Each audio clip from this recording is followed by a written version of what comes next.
Hello bachon, let's read the question. The question says match the column 1 with column 2.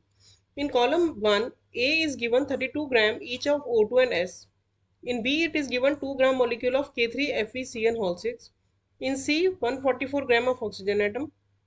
In D, from 168 gram of iron, 6.023 into 10 to the power 23 atoms of iron are removed, the iron left. In column 2, we have given P as 2 moles of Fe, Q as 3 moles of ozone molecule, R as 1 mole and S as 12 moles of carbon atoms. Option 1 says A is matching with R, B is matching with PS, C is matching with Q and D is matching with P. Option 2 says A is matching with Q, B is matching with R, C is matching with PS, D is matching with S. Option 3 says A is matching with S, B is matching with P, C is matching with R, D is matching with QR. And option 4 says A is matching with PQ, B is matching with R, C is matching with S and D is matching with. Now, first of all, we will check the key concept of the question. Key concept of this question is mole concept. How we can calculate the number of moles? So, mole is equal to mass divided by molar mass. 1 mole of any substance or molecule contains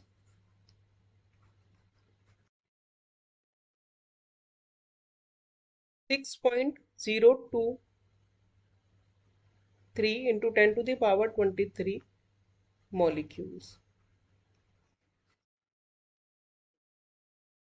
Now let's check the complete solution of the question. So if we talk about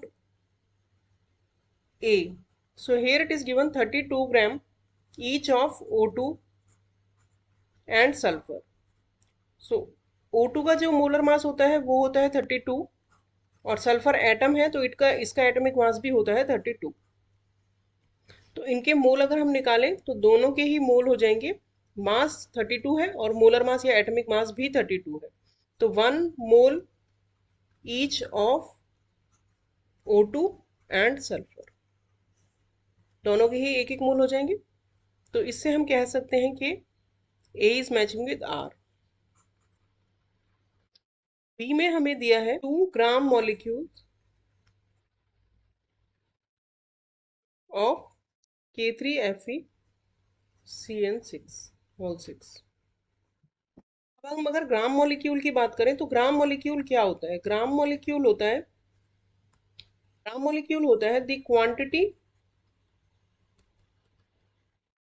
of a substance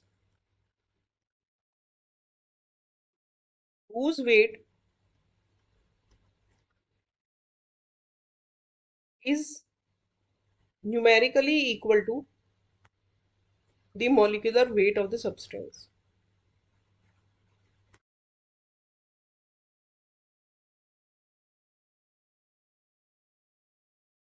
तो wait कब equal होता है molecular weight के? जब वो 1 मोल हो.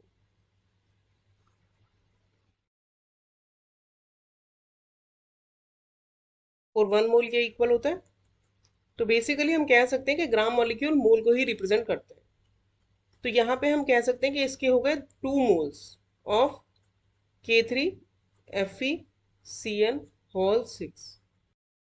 हम देखें कि 2 मोल्स ऑफ K3FeCN6, इसमें डिफरेंट डिफरेंट कितने एटम्स हैं?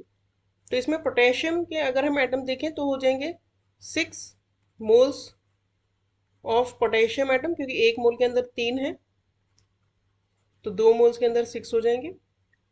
और एक मोल के अंदर एक ही Fe है तो 2 मोल्स ऑफ Fe एटम हो जाएंगे. कार्बन की बात करें तो एक मोल के अंदर 6 है तो 2 मोल्स के अंदर 12 मोल्स ऑफ कार्बन एटम हो जाएंगे. और नेक्स्ट नाइट्रोजन जो है वो भी सेम 12 मोल्स हो जाएंगे 2 मोल्स में, क्योंकि एक में है हमारे 6 नाइट्रोजन एटम्स. अब इसको अगर हम मैच करें तो हमें 2 से मैच हो रहा है, ये P से भी और S से भी. तो B is matching with P and S. Next हमें दिया है C में 144 gram of oxygen atoms. Oxygen atom दिए हैं तो यहाँ पे अगर हमें मोल्स निकालने होंगे तो ये हो जाएगा mass divided by atomic mass, क्योंकि एटम्स हैं तो उसका मास भी एटॉमिक मास ही कहलाएगा. तो 144 डिवाइडेड बाय ऑक्सीजन एटम का मास होता है 16, तो ये आ जाएंगे 9 मोल्स। और हम अगर 3 मोल्स ऑफ ओजोन का मास निकालें, ओजोन क्या होता है, ओजोन का फॉर्मूला होता है O3। तो हम 3 मोल्स ऑफ ओजोन का अगर मास निकालें, पहले हम देखते हैं 1 मोल ओजोन का मास, 1 मोल O3 का मास हो गया 16। एक ऑक्सीजन एटम का होता है, 3 ऑक्सीजन एटम है यहाँ पे, तो हो गया 48 ग्राम। और लाइकवाइज अगर हम 3 मोल्स O3 का मास देखेंगे तो वो हो जाएगा 48 × 3, यानी कि 144 ग्राम। इसका मतलब हम कह सकते हैं कि 144 gram oxygen atom is equivalent to 3 moles of ozone molecule. C is matching with Q. उसमें दिया है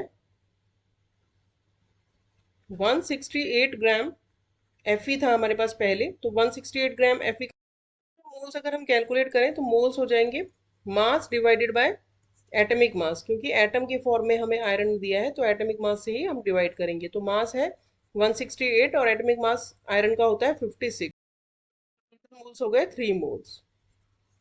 अब हमें बोला है कि इस वाले सैंपल में से 6.023 इंटू 10⁻23 एटम्स जो है आयरन के वो रिमूव कर दिए। तो इतने एटम का मतलब क्या होता है, मोल कंसेप्ट में हमने देखा था, this much atoms are equal to 1 mole. अगर एटम्स है तो एटम्स इक्वल टू 1 मोल होगा, और अगर हम मॉलिक्यूल से स्टार्ट करें तो मॉलिक्यूल 6.023 इंटू 10⁻23 मॉलिक्यूल्स होंगे। तो यहाँ पे इतने एटम्स का 1 मोल हो गया, यानी कि हमने 3 मोल्स में से 1 मोल निकाल लिए, -1 मोल। तो Fe लेफ्ट कितने हो गए, 2 मोल Fe हमारे पास बच गए। तो ये हमें दिया है P में, तो यानी D is matching with P। तो मैचिंग क्या हो गई हमारी, A is matching with R, P is matching with PS, C is matching with Q and D is matching with P. So हमारा करेक्ट आंसर हो जाएगा ऑप्शन 1।